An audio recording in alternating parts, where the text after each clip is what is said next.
Jacob, welcome to the show. Thanks, Gavin. It's great to be here.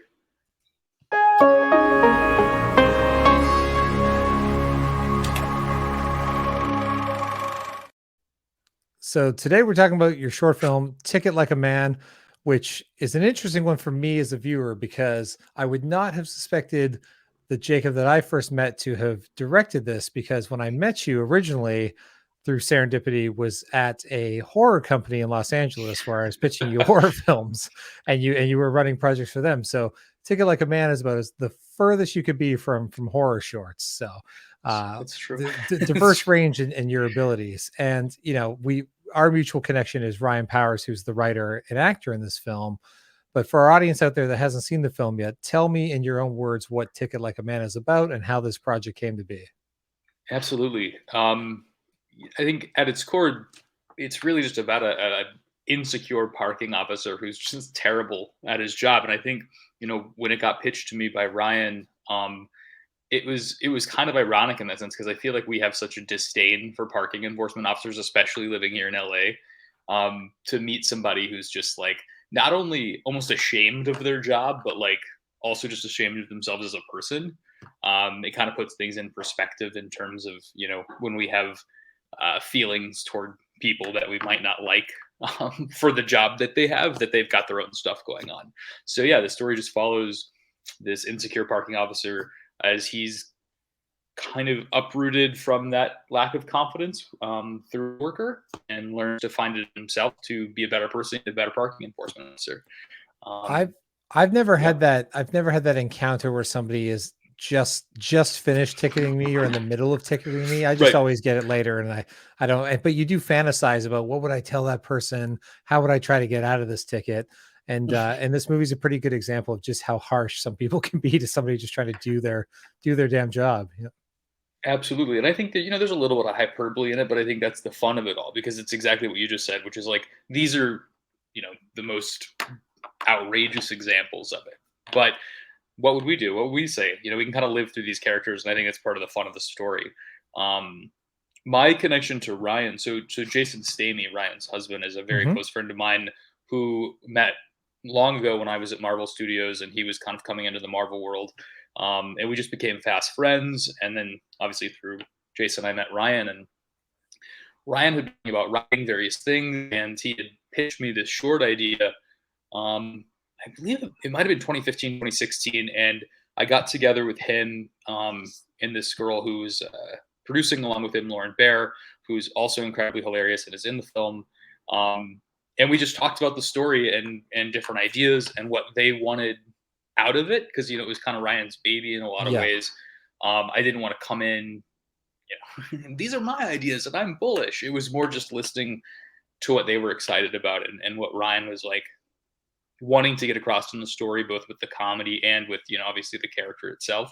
So after that meeting, we all just kind of came together and thought it was a good collaborative mesh, and we're off to the races. It was funny rewatching the film this morning, because I saw it a few years ago, and didn't realize, because I had only lived there for a brief time when I met Ryan, that's my neighborhood. That's North Hollywood. I saw the Yep. Chandler Path in there. I saw all these great locations. It made me very, very nostalgic for just a few years ago when I lived there.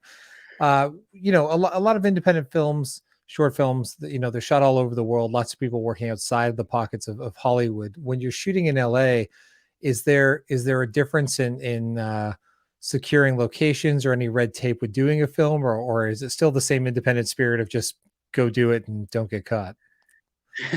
I, I wish that's the way it was. I feel like because you live in LA, everything is at a 10 always.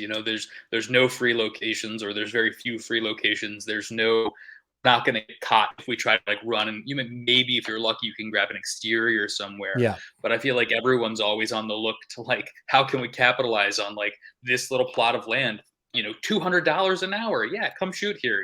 So I don't know if it might be better to shoot short films elsewhere where the filmmaking isn't such a like uh foundational element of the city. um But I've got to say, Ryan was wearing so many hats on this set. Besides Hmm. being, the writer and star, he was also actively producing with Lauren and with Jason. Jason was doing an incredible job casting, but also and wearing the producer hat, Hmm. which gave me the opportunity to really focus on just the directing aspect. Kind of storyboarding things, getting things together, talking to Ryan about character and finding maybe some more improv moments. That we could explore or some new bits. But yeah, I think what was great oftentimes, and I'm sure you can attest to this, when you're a director working on a short, you sometimes have to wear seven hats, right?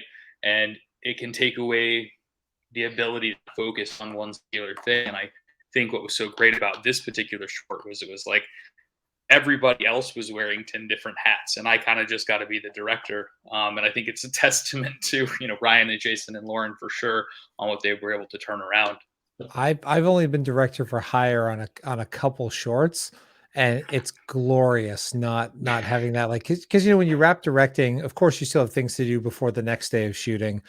But when you're the producer, you barely sleep. You might catch a nap before you have to wake up and do it all again. You're usually up before everyone else and going to bed after everyone else, and always the first on set and the last to leave. With Yeah, directing, there's a little bit of like, oh, I can maybe just go have a drink, have a nice dinner, get collect my thoughts about what I want to do creatively tomorrow.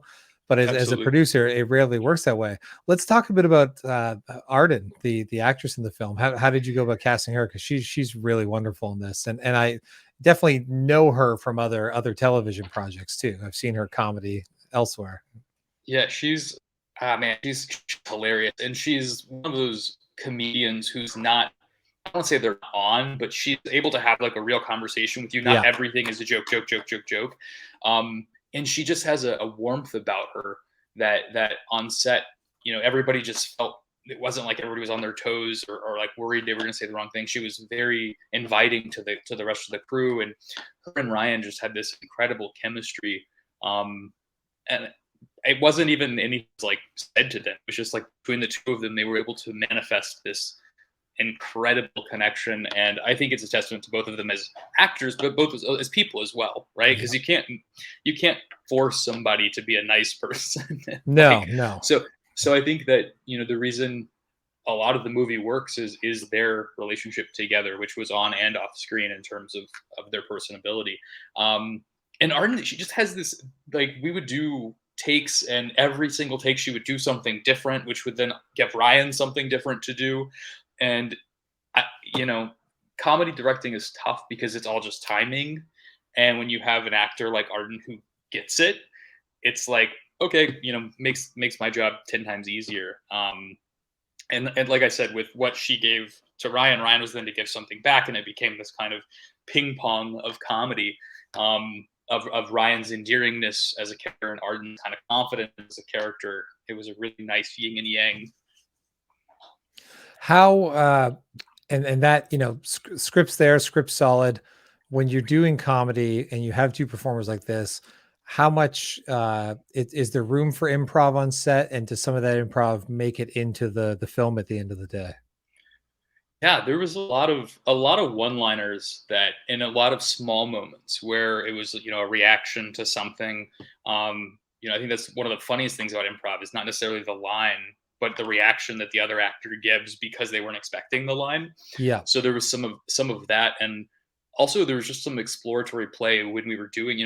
This script was a great template for what we had, and we followed it. I would say 90%, to the T, to the dialogue, and but there were certain things like there's a sequence when they get up on a table and start throwing parking tickets into the air. yeah. That was something that we decided to do on set.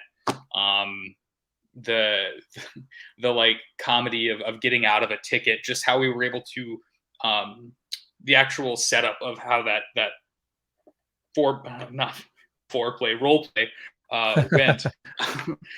Totally different film. Different movie. Yeah. Those were things that we improved and changed lines on just to have more fun with it. We would always do one take that was directly the script, and then it was kind of like let the actors have fun with it because Yeah. So yeah, I mean walking yeah, good. Oh, sorry. I was going to say, walk me through the sort of like style building for this, because the visuals are it's very hyper saturated and got a bit of a dreamy look to it, and the music has this really sort of like beautiful undertoned. Doesn't always seem to match what you would think going into the movie, but has this almost quirky fantasy like thing. To tell me about your ideas for putting together the style and the look and the sound of the film. I had kind of talked to Ryan about it being like almost like a whimsical fairy tale, because at the end of the day, it's a very, movie with a message kind of Hmm. situation where, we want the audience to take away something from the story. But on top of that, me as a filmmaker, I just try to imbue a certain level of visualization in terms of, colors. So yeah, the whimsical element was more to kind of capture a little bit of that storybook element. And Ryan thankfully was like super excited about that. And it was actually his idea.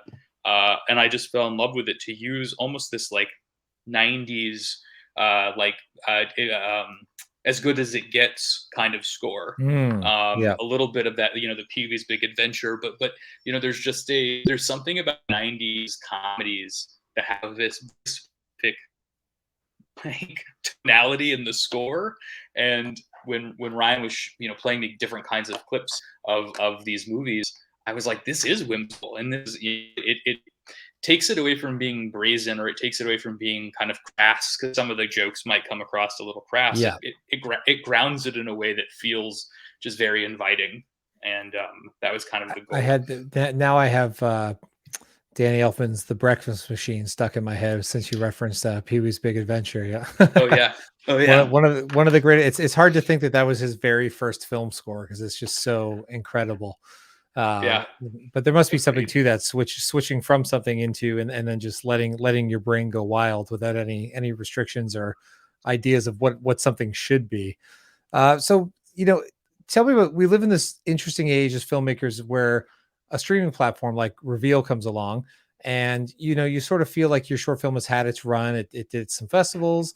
It's been out on the other platforms, the YouTubes of the world and Facebooks, and then new platforms come along. What's it? How do you feel as a filmmaker like that? That there's just constantly new opportunities now for what used to be labeled sort of old ideas or things that had run their course, but now it's sort of the wild west of where you'll find an audience for your work. It's such an incredible thing in so many ways, because I specifically with shorts, I think Mhm. there's this mindset that once your short comes out, you do or you don't do a festival run. It like you said, it has a shelf life. It's suddenly there, and then it's gone, and it doesn't matter how many accolades you get. It just kind of falls by the wayside. And I think the best about these new platforms is it reintroduces content to an audience, who might not have seen it at the time, who might not have been in the right age, or Yeah. they might have been in the right place. They weren't at a festival. Um, I think that it's just an opportunity for people to see content that they might not have seen before, or to be, oh, I saw that like 2 years ago, and that's so awesome. I loved that. I didn't even know. I thought I forgot about it, and um, as a filmmaker, it's just a really exciting time to be able to relive those memories. Because you put so much work. Everybody puts so much work, Yeah. especially into a short. Everybody's, like we were talking about earlier, wearing different hats, and so the ability for that work to be shared, and reshared, and people to re-fall in love with things, or to fall in love with it for the first time. I think it's just really exciting, and very invigorating, and in a lot of different ways. So you went on to make a like a horror slasher feature, uh, Dreamcatcher. I want to say Dream Crusher, but I think that's something I have in development. Dreamcatcher. That do you think you'll come back to comedy, or do you think you're going to keep leaning more into the suspense thriller world?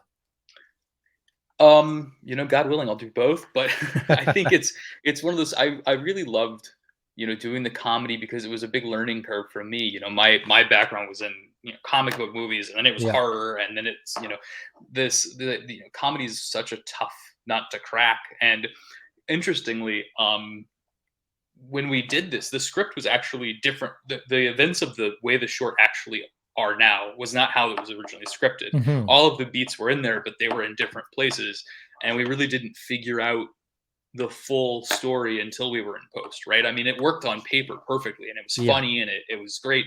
But as we got into the edit, we were kind of watching it, and Ryan and Jay Lorne were an active part of the editing process too. Um, we realized that it wasn't as funny as it could be, And Mhm. so we started moving these different pieces around, and the movie came together and was, it, I don't know. It's just the age old thing. It's like the movie you write, the movie you direct, and the movie you end up with. Yeah. Um, but I think for comedy, especially because again, it's just about timing. And Yeah, you just and in the age of digital editing, you have unlimited undos and tries and saving different versions and really you do get to play. That's how I always tell people. It's like the production for me is like just buying the Lego bricks. I'm just getting all the yep, Lego bricks in a big bin, and now I'm going to sit at a table and I'm going to build these bricks in an unlimited number of ways until the clock runs out and I have to turn it over and it has to be finished. I'm going to keep playing with it and trying to find the best version because there are just so many tools and tricks in editing that I don't think an audience will, even when they pick best editing at the Academy Awards every year, I think, how do they know? How do they know unless they saw the raw footage? You often it should be invisible, and the audience will really never know how hard of an edit it was or how much an editor worked to shape things versus what was just filmed correctly in a first or second take on set. Yeah. it's so true. It's so true. Yeah. How if you can if you're allowed to talk about it, you had a really interesting role in the Marvel Cinematic Universe. I think people will get a kick out of just hearing the specifics of what your job, what your role in those still ongoing and never seeming to end films was. Yeah. Yeah, when I first started there, Marvel was still a pretty young company. I started in the spring of 2010, right? It was the post of Iron Man 2, Mhm. so there was no MCU to say. And they were starting a new department called visual development. They had these artists that had been working on Iron Man 1 and Iron Man 2, and they were in pre-production on Thor. And this team would eventually become kind of the core conceptualization group for all of the hero looks for kind of figuring out the big sweeping things like magic in the MCU. What does that look like? How does it function?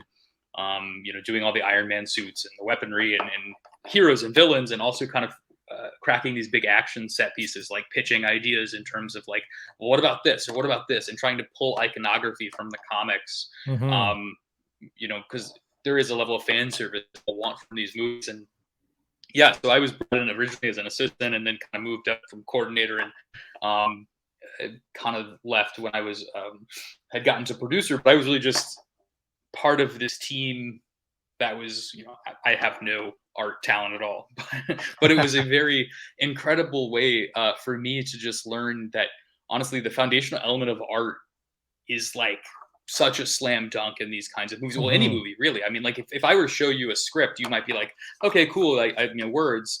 But if I were to show you like one keyframe illustration and be like, this is the movie, and it's regardless of genre, I feel like you would get it, because it's such a film is a visual medium, and so to Yeah. see the artists churn out these pieces of artwork and pitch these story elements, it was just really inspiring. And to be a part of that process and hear all these other departments talking, it was just like be a sponge, just like soak up all these incredible people's talents and knowledge. I think famously, Star Wars and the Ralph McQuarrie paintings have always been like the best example of an artist truly contributing to the look and the feel of what the film would be before they even went to camera. And what I really like is on, Mandalorian right now, they show you the concept art for every episode in the end credits, which is Right. super fun because it's very celebrated in those fandoms. So why not just build it right into the show itself in a really fun way? Absolutely, and I think especially with mediums like Star Wars, like the Marvel stuff, they're already kind of based in art, right? With comic Yeah. books, obviously the Ralph McQuarrie stuff. Uh, it is. It's just an extension of the same medium, and it gets people excited. And I think in our business, getting people excited is the best thing you can do when you want to get something made, or Yes. you want Yeah. or get people to rally behind you, to kind of bring your ideas to life. Got to warm up that crowd and keep them entertained, or else the project's not going anywhere. Jacob, that's all the time we Absolutely. have today. Thanks so much for joining us, and everybody at home. Ticket Like a Man, awesome comedy short film. Just another example of what you can find on Reveel'd.net. It's 100% free. Don't need a credit card. Don't have to pay any kind of monthly fee. You sign up just like any other streaming service, but you'll never have to watch an ad. You will never be billed, and you get to watch great content. And after hearing Jacob talk today, why wouldn't you want to go check out Ticket Like a Man? Thanks, Gavin. Thanks. So good Yeah, to be thanks here. for being here. Thanks for making the time. Bye.